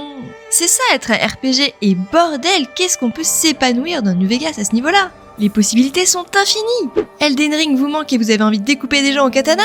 C'est possible. Vous avez envie de vous déguiser en cow-boy et spammer le mystérieux pistolet pour avoir le son trop satisfaisant du mystérieux étranger en boucle? Let's go. De faire sniper hyper balèze qui bégaye? Ah, ça c'est déjà pris par la RNC. Désolé. Une balle à mort. Ça se passe comme ça au premier de recours. Une infinité de possibilités, c'est ça la liberté. Dans ce jeu, vous pouvez tuer n'importe qui quand vous le voulez. Bien sûr, cela rajoute plus souvent des obstacles qui ne vous en allègent, mais merde, c'est trop satisfaisant. Quand je rentre pour la première fois dans un casino, que le réceptionniste m'appelle Poupée et me demande de lui donner tous mes guns, mais jamais de la vie. Sur mon cadavre, sale beauf. Ah, mais du coup tout le casino est hostile. Bon, eh bien, je suppose que je vais devoir prendre sur moi, ou plutôt charger ma dernière sauvegarde, en espérant qu'elle ne soit pas trop loin. Lorsque vous tuez un personnage important comme César par exemple, les autres PNJ auront des dialogues en plus à ce sujet. Cela crée un sentiment de cohésion immense. C'est vous qui avez évité à Kimball de se faire refroidir? Il fallait du temps. T'as plus de cervelle que Benny. House n'est plus là, j'espère que quelqu'un va ouvrir le Lucky 38. Vous faites des choix comme tuer quelqu'un, entrer au Lucky 38, la nouvelle se répand par le bouche à oreille, par la radio, que sais-je. En tout cas, les gens en parlent, ou vous en parlent directement. Le sentiment est incroyable. Et ça fait réfléchir, car New Vegas nous offre aussi la possibilité de faire des choses absolument diaboliques. Là, les sauvages et leurs couteaux explosaient sur nos mines et brûlaient sous le feu de nos lance-flammes. C'était drôlement chouette. Wow. Mais en fin de compte, les boomers, ce sont des tarés qui ne veulent qu'une chose. Acquérir plus d'armes explosives afin de faire exploser toutes les personnes qu'ils jugent comme étrangères, guillemets. Comme une communauté de pyromanes, mais version explosif. Allez hop, ça dégage.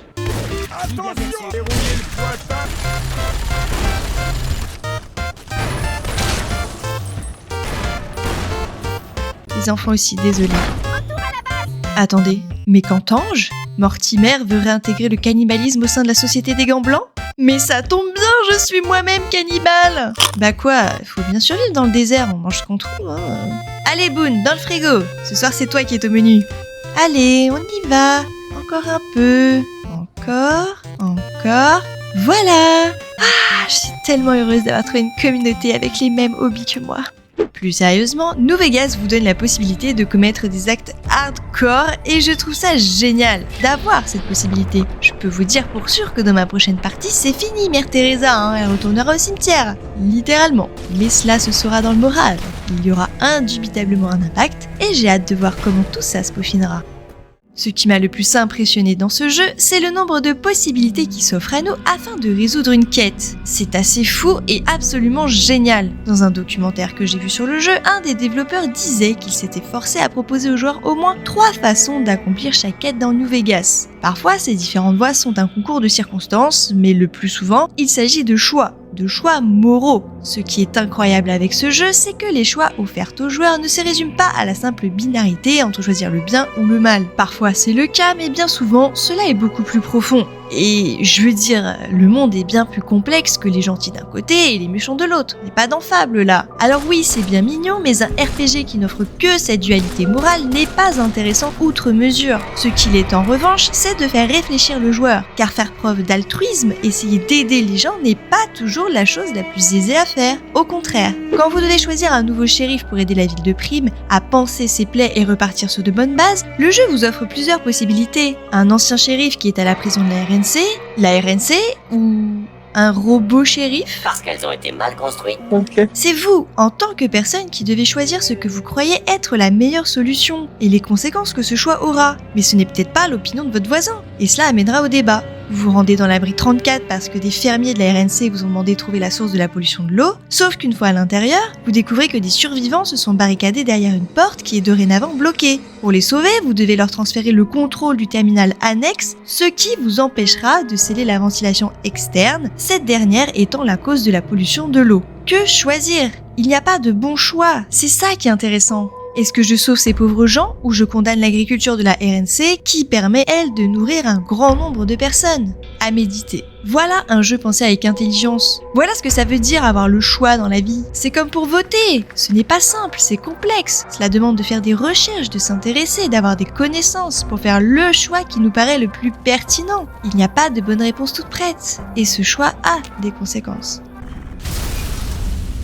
Observer l'impact de nos choix, constater ce qui va se passer après coup, c'est absolument génial parce qu'on ne peut pas le prédire. On peut s'en douter, mais on ne peut pas le prédire.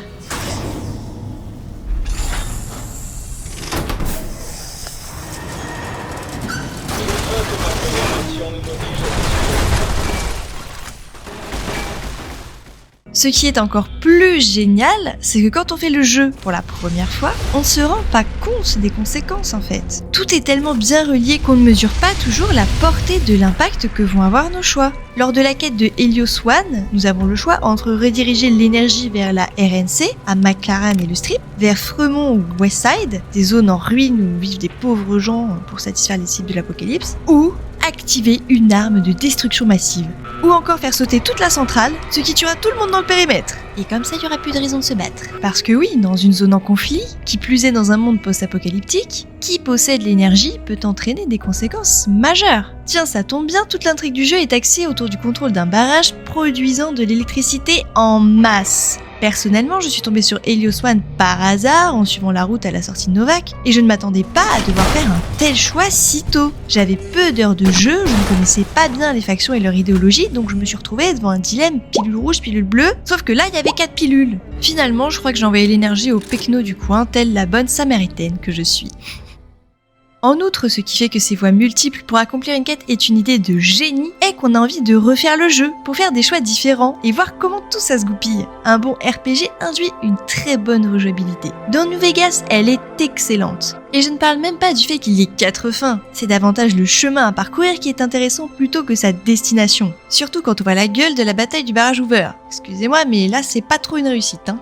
La fin qu'on aura choisie, peut-être malgré nous, n'est que le résultat, l'aboutissement de tout ce chemin tracé jusqu'alors. Certes, la fin peut être notre objectif et donc une motivation. Quel avenir pour Vegas? Quel avenir pour l'humanité? D'ailleurs, j'apprécie beaucoup que New Vegas nous laisse la possibilité de ne pas choisir une des 3 factions principales et de faire comme on le souhaite à l'aide d'un robot qui nous dit oui à tout dans la joie et la bonne humeur. Non mais des génies ces développeurs. Et comme il était avec Benny avant, ce sera Benny oui. Genius. En parlant de choix, faisons un rapide tour d'horizon des différentes fins qui nous sont proposées. Je vais vous présenter mon point de vue et je serai très intéressée d'avoir le vôtre en commentaire.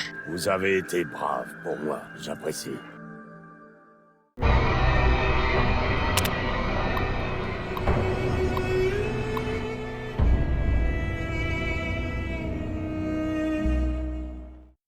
Comment être impliqué corps et âme dans un univers? S'engager dans une faction? Je pense que c'est un aspect que les joueurs adorent.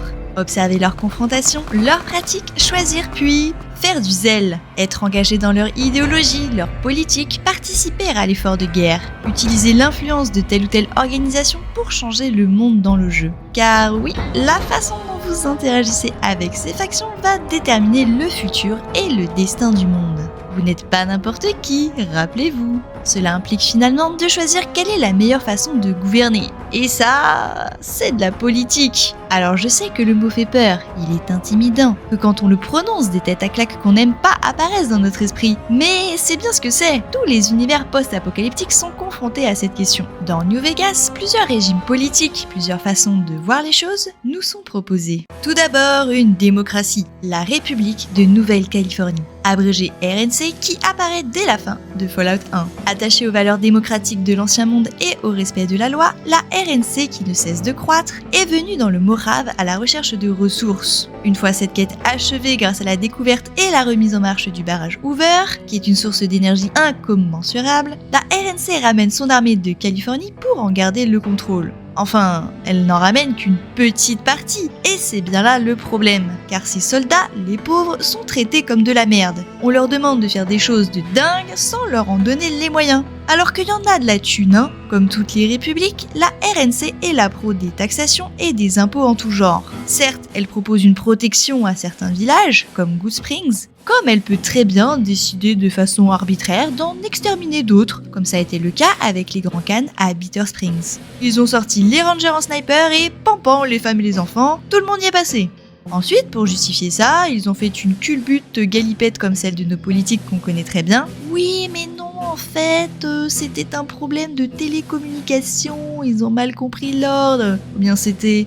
Oui, mais en fait, finalement, on avait donné l'ordre de tout stopper, hein, mais suite à des problèmes de communication, ils ne l'ont pas reçu.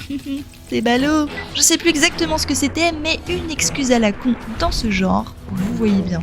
Le problème de la RNC, c'est qu'elle répète les erreurs du passé, celles des États-Unis d'avant la Grande Guerre, recréant de façon aveugle les institutions qui menèrent en premier lieu à l'apocalypse. Trop de bureaucratie, d'administration, trop de taxation qui rendent la vie des gens difficile, voire impossible. Si vous choisissez la RNC dans la cinématique de fin, il est bien mis en avant le fait que les petits villages croulent sous les taxations et que les personnes les plus démunies sont obligées de partir, de quitter leur foyer car elles n'ont pas de quoi payer. Ensuite, les sommes collectées, immenses, arrivent entre les mains de dirigeants qui se laissent aisément corrompre par l'or.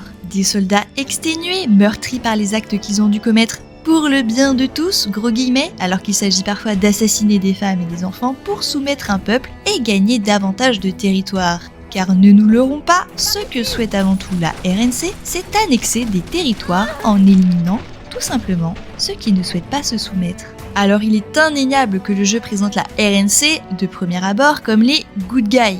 Il y a beaucoup de gens qui sont engagés, qui en effet veulent profondément faire le bien. Mais je trouve que cela est surtout accentué par le fait que la faction opposée, la Légion de César, c'est clairement les vilains. Mais c'est toujours pareil. On va se dire, la RNC ce sont les moins horribles, donc je vais aller plutôt vers eux. Cependant, quand on creuse, on se rend compte que ça ne va pas. Et puis on a déjà connu ce modèle de république. Fallout nous montre que ce modèle a mené à la fin de l'humanité. Tenez, je vous avais promis un bonus si vous m'accompagnez, le voilà. Or, le thème de New Vegas, sa devise si vous voulez, c'est aller de l'avant. Chaque individu dans le désert est affecté par cette idée contagieuse, s'y accrochant d'une manière ou d'une autre. Et tout au long de l'histoire, le désert lui-même semble renforcer l'idée que ce n'est qu'en examinant notre passé, en le comprenant dans son essence, puis en rejetant ce qui n'a pas fonctionné, peu importe à quel point cela est difficile, que l'on parviendra à survivre dans le post-apocalyptique. Lorsqu'on côtoie les personnages, on peut sentir beaucoup de souffrance, de ressentiment.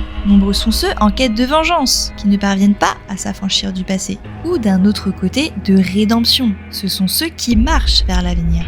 À nous de les aider ou non dans cette voie.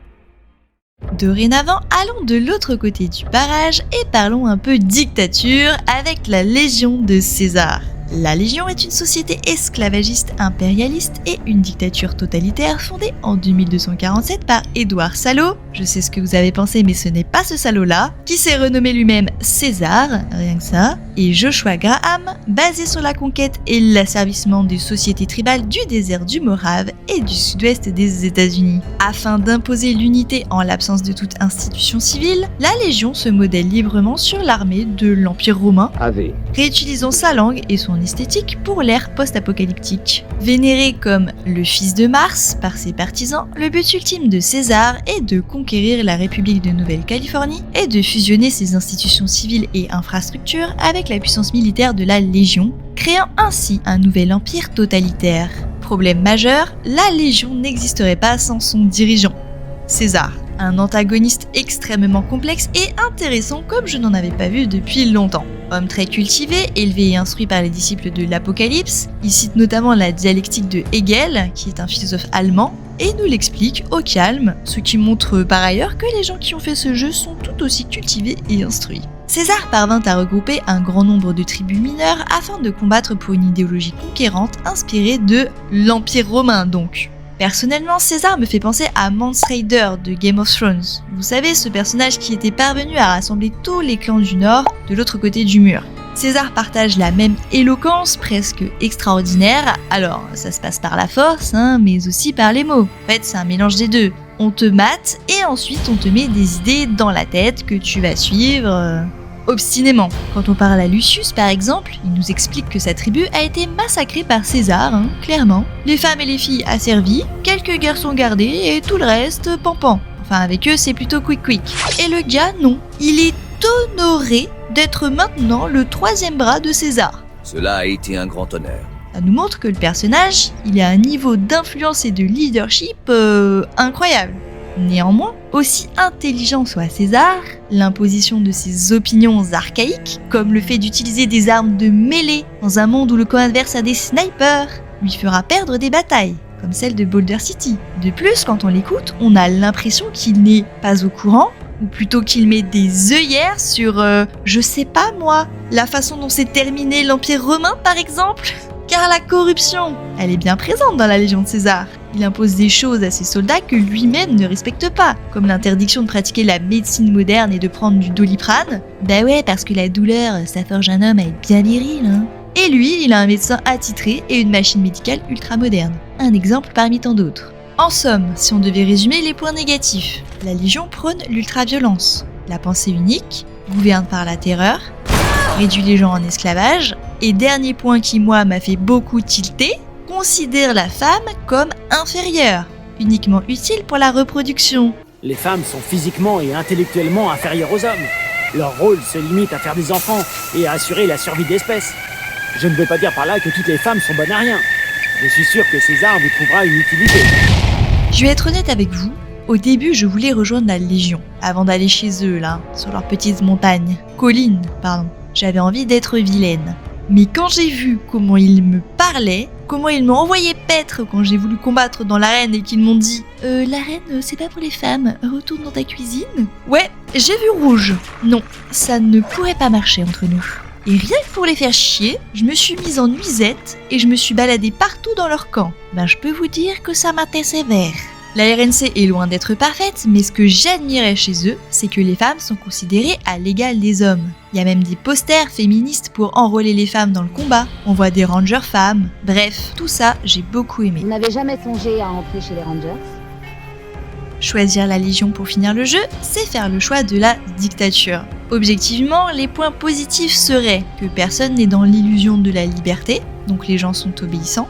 L'idéologie est claire et suivie par tous, ce qui implique que l'ordre règne et ainsi la sécurité. Enfin, avoir un dirigeant capable qui sait mener la danse et galvaniser les troupes va pouvoir prendre des décisions, agir pour le bien de l'Empire, créer une certaine unité et devant la puissance qui le représente, éviter de rentrer en guerre, car de toute façon n'importe qui serait écrasé. Donc encore plus de sécurité. La sécurité au prix de la liberté. Nous avons nos villes, mais rien comparé à Vegas. Ma Légion aura enfin sa robe. Ensuite vient celui qui pour moi représente le juste milieu, Monsieur House. Intriguant et indéfectiblement lié à notre personnage, il est le propriétaire du strip et le sauveur entre guillemets de New Vegas. Avant même que le jeu ne commence, avant que nous ne sachions quoi que ce soit de la RNC ou de la Légion, avant que nous nous rendions à Vegas, avant que nous ne prenions une balle dans le crâne, Monsieur House se présente à nous comme étant notre employeur. Et c'est dans cette relation hiérarchisante et professionnelle que se poursuivra notre collaboration, d'ailleurs régie par un contrat selon ses dires. Je l'ai toujours pas vu moi le contrat. Ainsi c'est en tant que supérieur qu'il s'adresse à nous et nous ordonne d'accomplir des tâches. Mais le bénéfice n'est pas seulement l'argent. Comme il le dit, nous savons tous deux que nous sommes des personnages d'importance dans cette histoire. Je pense qu'on ne peut pas simplement qualifier Monsieur House de bureaucrate ou de PDG. C'est avant toute chose un visionnaire. Une sorte de génie comme on n'en voit qu'un par génération, qui a réussi à capitaliser sur une innovation technologique, à savoir la robotique. Mais là ne réside pas son objectif ultime. Il ne s'agit que d'un moyen pour atteindre ce qu'il regarde vers le haut avec envie, les étoiles. C'est là qu'il voit le futur de l'humanité. Et c'est ce qui est particulièrement fascinant à propos de House. C'est que le travail qu'il a accompli durant des années, qui se rapproche vaguement de celui mené par l'Institut ou l'Enclave, des groupes constitués de nombreux scientifiques, lui, il l'a fait tout seul. Ce qui est un exploit en soi est absolument remarquable. De toutes les factions présentes dans le Morave, c'est le moins belliqueux. Il fait tout pour éviter de faire couler le sang, car il sait très bien que c'est une résolution inéluctable avec de lourdes conséquences. Il est capable de faire preuve d'empathie lorsqu'il choisit de ne finalement pas ensevelir l'abri 21 de béton suite aux supplications de Sarah et de lui laisser le niveau supérieur tel quel pour faire un hôtel. Finalement, il essaye de rester assez neutre, de capitaliser un maximum tout en gardant une forme d'autorité tel un pseudo-dictateur. Je préfère le terme autocrate. En revanche, il est parfaitement lucide sur les capacités des différentes tribus et factions à s'acclimater à sa vision de l'avenir. Concernant la confrérie de l'acier, malheureusement, à cause de sa haine obsessionnelle de tout ce qui est non-humain, Monsieur House ne se berce pas d'illusions et sait très bien que ça ne collera jamais entre eux, qu'il ne pourra jamais y avoir de négociations ou d'accords, lui qui possède toute une armée de robots. C'est pourquoi il nous demande de les éliminer, ce que l'on fait en général à contre-cœur. Bah oui, on l'aime bien la confrérie de l'acier. Le jeu parvient à nous rendre cette faction agréable. Moi franchement, dans New Vegas, la confrérie de l'acier, elle me fait pitié un peu. Je me dis, ouah les pauvres, ils ont tellement peur de l'extérieur qu'ils restent terrés dans leur trou là. Et dès qu'ils tentent quelque chose, ils se font défoncer. J'ai envie de leur dire, mais rentrez dans l'Est les gars, le Nevada vous a mangé, repartez chez vous. Que ce soit avec la RNC, la Légion ou House, ils se font zigouiller donc... les pauvres.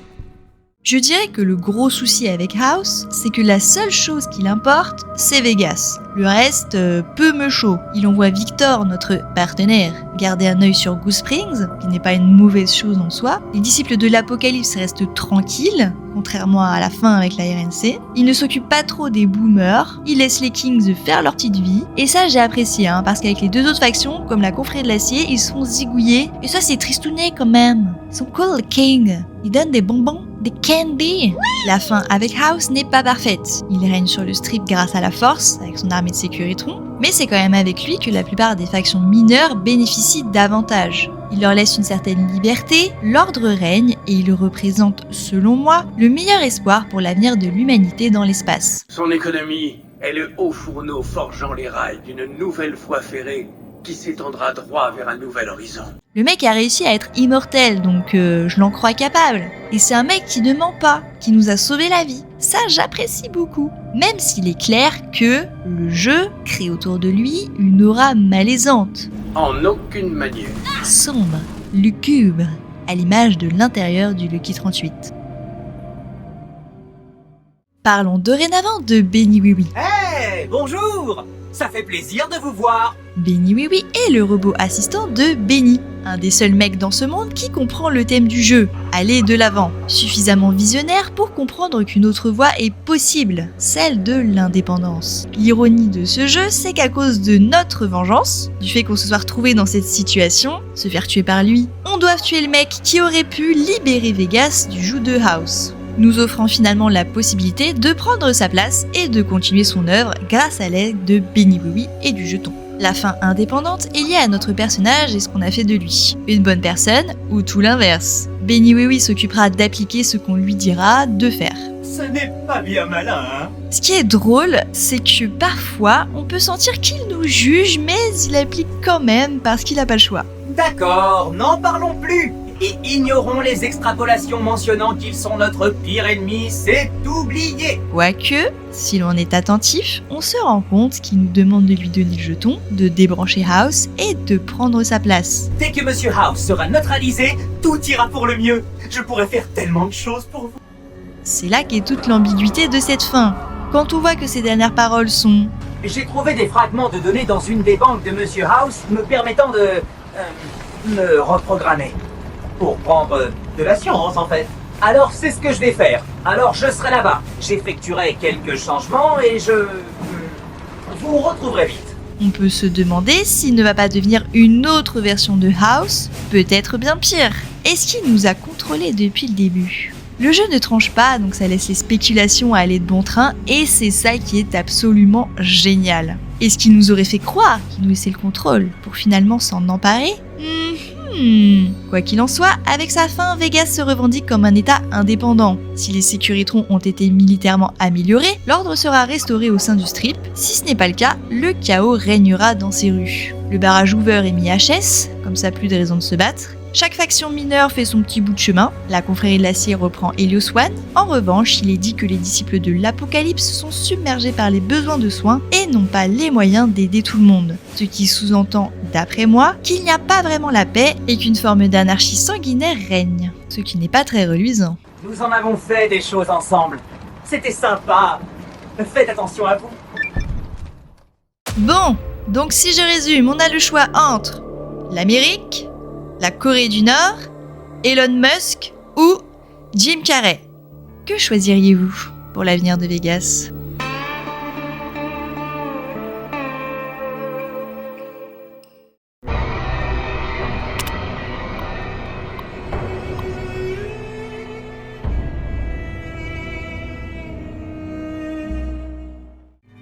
New Vegas est un jeu qui ne paye pas de mine quand on le commence. Et pourtant, une histoire passionnante, de l'humour, la liberté absolue, forcée à rien. Ce jeu est à la fois un défouloir et une invitation à la réflexion. Chaque action est un choix personnel qui va engendrer des conséquences, que ce soit à une échelle mineure, voler un objet, ou plus importante, zigouiller toute une faction. C'est l'essence même, le cœur, le noyau d'un jeu roleplay. Pourtant, j'ai le sentiment que dans les jeux, les développeurs ne vont jamais assez loin. C'est plutôt rare et cela appauvrit tellement leur univers. Le joueur est finalement contraint à faire telle ou telle chose, à suivre tel ou tel chemin, et cela provoque de la frustration.